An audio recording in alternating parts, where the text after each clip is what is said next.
Assalamualaikum warahmatullahi wabarakatuh. Teman-teman sahabat Saniuye yang kami banggakan, semoga kita selalu berada dalam lindungan Allah Subhanahu wa taala dan semoga kita senantiasa diberi pemahaman agama dengan benar oleh Allah Subhanahu wa taala. Amin ya rabbal alamin. Kali ini konten kami saya rasa paling spesial dan spektakuler ya teman-teman ya. Kami bertemu dengan guru kami, sahabat kami yang kami sangat banggakan teman-teman ya, termasuk para pejuang ahli sunnah wal jamaah. Dan kebetulan pada waktu kami baru datang jalan-jalan teman-teman, ternyata beliau lagi dakwah ke anak-anak muda teman-teman ya. Akhirnya saya sampai ikut Gus ke rumah biar tak kolab ini. Dan beliau tidak asing lagi teman-teman, pemilik channel Aribat TV, Gus Zain yang terhormat. Monggo kepada Al-Mukarram wal Muhtaram Gus Zain, pemilik channel Aribat TV, dan jangan lupa teman-teman dukung channel beliau Aribat TV. Monggo Gus. Lah. Iya. Iki teman-teman ya. Assalamualaikum warahmatullahi wabarakatuh. Sahabat-sahabat Saniuye, perkenalkan dulu nama saya Gus Zain ya. Saya ini dari Jawa Tengah, sekarang berdomisili di Jawa Timur, pemilik foundation yaitu Aribat TV. Jangan lupa seperti sarannya Mas Saniuye didukung terus karena kita memperjuangkan akidah Ahlus Sunnah wal Jamaah. Mantap itu. Oh ya teman-teman ya, saya langsung akan mewawancarai beliau Gus Zain, pemilik channel Aribat TV. Dulunya pasti kan Gus sampean bukan YouTuber ya, pasti. Terus kok ada keinginan untuk bikin YouTube dan isinya itu kok malah bukan menyerang istilahnya Gus ya, tetapi membantah argumentasi kelompok-kelompok salah pikir Al-Wahabi Al-Kujruki gitu ya. Itu awal mulanya kenapa Gus? Latar belakangnya itu gimana? Sebelumnya begini, sahabat-sahabat ya. Sebenarnya saya ini tidak pernah termotivasi atau tidak punya ada impian untuk menjadi seorang YouTuber. Kita ini hanya kulil haq walau kana murra. Jadi menyampaikan kebenaran walaupun itu kenyataannya pahit. Kenapa di sini saya katakan pahit? Nah, ini sebenarnya kalimat seperti ini tamparan bagi mereka. Tamparan bagi mereka. Karena mereka ini Salafi Wahabi ya. Itu ketika menyampaikan sesuatu ini ada kedustaan ilmiah. Kedustaan ilmiah. Mereka selalu kok bisa Gus? Contohnya Gus? Contohnya begini, mereka ini kan selalu melabeli diri sebagai pengikut ulama salaf. Nah, termasuk juga ternyata mengikuti salafnya yang ketika ditelusuri. Nah, itu apa salafnya Al-Qutbi atau gimana? Itu nggak jelas. Ya. Sanad keilmuannya sudah nggak jelas, kemudian pemahamannya juga banyak ngawurnya. Saya beri contoh lah. Misalnya mereka ini sering sekali memusuhi satu amaliyah Nahdliyin, selamatan orang meninggal 3 hari, 7 hari gitu. Mereka selalu membantah seperti itu. Padahal di kalangan para ulama, termasuk ini riwayat Imam Tawus, itu jelas sekali menyatakan innal mauta yuftanuna fi kuburihim sab'an. Nah, itu sebagai salah satu landasan bahwasanya memberikan memberi makan sedekah kepada masyarakat yang misalnya mendoakan kemudian kita beri makan, itu ada dasarnya. Apalagi jelas memang Gus ya. Apalagi jelas nama mayit hadis sahih. Hadisnya sahih. Selain itu Nabi sendiri itu juga memerintahkan isna'u li ahli Ja'far ta'aman. Nah, itu diperintahkan untuk membuat makanan. Lah ketika ada orang meninggal kemudian memang dia nggak bisa bikin makanan, kan itu pun juga tidak wajib. Lah kenapa itu dikamuflase dengan kata-kata itu perbuatan bid'ah haram, sesat, kafir, masuk neraka semua. Akhirnya yang masuk surga jenggot-jenggot itu. Ini kan ruwet sekali. Ini yang menarik Gus ya. Mereka katakan bid'ah tahlilan karena perintah Nabi isna'u li ali Ja'far ta'aman. Nah ini Gus ya. Pertanyaannya sebenarnya adalah, apakah sebelum sahabat Ja'far itu meninggal, gak ada orang meninggal Gus? Ya tentu ada. Tentu Oleh sebab itu teka-teki bagi kami teman-teman. Kenapa Nabi hanya bersabda isna'u li ali Ja'far ta'ama, kok tidak isna'u li ahli mayyit? Lah, ini berarti khitabun Nabi ala ahadin minal ashab, apakah khitabun Nabi ala jamil ashab?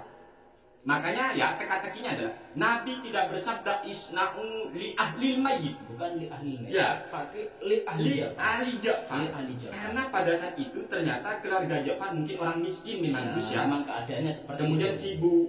Lah, kemudian kenapa mereka katakan bid'ah ketika keluarga Melayu bersedekah? Bersedekah. Padahal sedekah itu Sedekah sendiri termasuk amal Lah. soleh, termasuk bagian daripada ihda'us sawab. nah itu Nah, tahu. ihda'us sawab itu ada dasar hadisnya. Nah, Bisa dipertanggungjawabkan secara ilmiah. bahkan yang lucu Gus ya, Iya, iya. transfer pahala. Transfer pahala. Menurut ulama Al-Wahabi Al-Qutluki Al-Dumui itu dalam kitab mereka ya. Iya. Contoh siapa itu Gus? Ibnu Tai, siapa itu? Ibnu Oh, Taimiyah. Taimiyah ya. Ibnu Taimiyah ya. Taimiyah. Tolong tainya jangan dikeras-keraskan ya. Ya, saya agak barusan Gus, agak lupa namanya. Iya. Ibnu Taimiyah Syekhul Islam Syekhul ya. Islam. Ya. Dalam Majmu'ul Fatawanya ternyata jelas ya menyatakan transfer pahala, semua pahala termasuk bacaan Al-Quran sampai kepada mayit. Bahkan murid beliau yang bernama Ibnu Qayyim Al-Jauziyah dalam kitabnya Ar-Ruh menyatakan sampainya semua pahala kepada mayit. Mayit. Terus Wahabi Al-Qutluki sekarang ikut sokong. Lah ya itu yang membuat saya bilang mereka ini pelin-pelan ya di sini. Ulama yang mereka klaim sebagai panutan termasuk Ibnu Taimiyah, termasuk Ibnu Qayyim Al-Jauziyah. Ini banyak sekali yang mereka selisihi sendiri. Contoh ketika mereka tidak mau mentakwil Ar-Rahmanu 'ala arsy istawa. Jadi Allah itu beristiwa di arsy. Mereka kan tidak mau mentakwil, pokoknya Allah istiwa gitu saja. Tidak mentakwil tapi diterjemah. Nah, diterjemah dengan istilah bersemayam. Nah, ini membingungkan sekali. Sementara setelah kita cross check di dalam kitab Majmu' Fatwanya Ibnu Taimiyah, beliau mentakwil.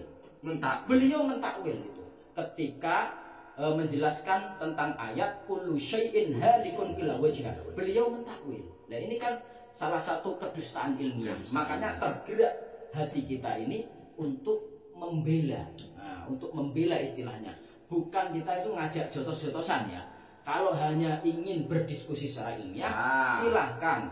Ini Kang Sani siap, saya pun siap. Silahkan tulis nomor kalian di kolom komentar. Bagus.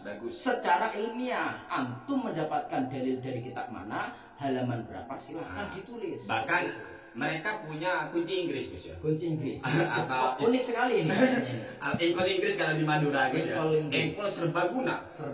Satu hadis untuk semua perkara.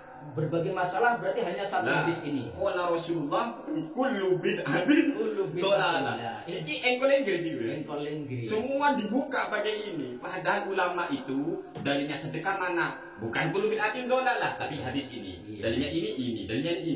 Tapi sekarang ini kullu bid'atin dolalah ini kayak gimana? Kucipte kayak maling Gus ya. Serbaguna kullu bid'atin dolalah. Iki penyakitnya ini Gus ya. Gini-gini kullu bid'atin dolalah, gini-gini kullu bid'atin dolalah. Padahal Yazid Jawa sendiri Gus ya, ketika berbicara Syekhul Islam Imam Ibnu Taimiyah mengatakan Syekhul Islam Imam Ibnu Taimiyah menguasai semua katanya itu kan gayanya itu. Semua disiplin ilmu. Padahal Imam Ibnu Taimiyah saya yakin tidak bisa buat lemari Gus ya. Betul sekali. Tidak bisa. Semua, mana ada orang menguasai semua bidang ilmu Gus. Lalu ditakwil lagi oleh Al-Qutluki itu Gus ya. Ya maksudnya semua bidang ilmu agama. Dalam artian kan kamu tetap memaknai semua bermakna sebagian kan Gus ya. Gitu. Lucu agak unik ini. Semua. Mbah Yazid ini memang agak unik. Saya sendiri itu tertawa lah melihat tingkah pola beliau yang begitu lucu tentang Mbah Yazid. Contohnya ini begini ya.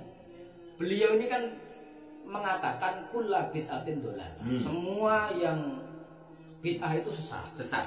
Semua yang bid'ah itu sesat. Nah, ketika kita menyatakan satu dalil bahwasanya Sayyidina Umar ini pernah membentuk jamaah tarawih. Sementara Nabi ini nggak mencontohkan loh. Ini bahkan Gus yang Nabi itu sholat tarawih jamaah berapa hari, Mak? 3 hari yang masyhur Gus ya dalam kitab-kitab. Betul sekali itu. Sedangkan Wahabi jamaah tarawih 1 bulan Gus. Selesai. Ini yang sebenarnya juga nggak pernah dilakukan Nabi. Ya betul sekali. Tapi ketika kita menyampaikan seperti itu, Sayyidina Umar pernah mengatakan nikmatil bid'ah hadi. Jadi sebaik-baiknya bid'ah hadi. Maka mereka ini berkilah. Oh, itu maksudnya bid'ah dari segi lugawi, dari segi bahasa, lugawi. Loh. Kalau mereka membagi ada lugawi, ada syar'i, berarti kan membagi bid'ah juga. Gini lagi Gus ya, kehadiran Sayyidina Umar sebagai khalifah, apakah sebagai dosen pengajar bahasa atau syar'i? Ya tentunya. Nah, kenapa bid'ah yang disebut kok lugawi? Padahal Sayyidina Umar bukan dosen sastra bahasa. Ya memang namanya juga al-Qutsruki ya. Ya memang seperti itu. Jadi aneh sekali. Apa sih susahnya ketika bilang bid'ah itu ternyata ya ada yang hasanah, ada yang dolalah. Intinya gini aja ya. Tidak semua yang baru sesat, sebagaimana tidak semua yang lama itu baik. Ya, tidak semua yang baru sesat, sebagaimana tidak semua yang lama itu berarti sesuai syariat. Buktinya Islam datang sebagai korektor, ya, mengoreksi tradisi-tradisi yang melanggar syariat, baru kita perangi Gus ya. Tetapi kalau tidak melanggar syariat, maka kita lestarikan al-muhafazatu alal qadim shalih wal akhdhu bil jadidil aslah. Itulah tradisi kami, menjaga seperti itu. Kita menjaga yang sudah ada, biar tidak tambah keruh kondisi. Betul sekali itu.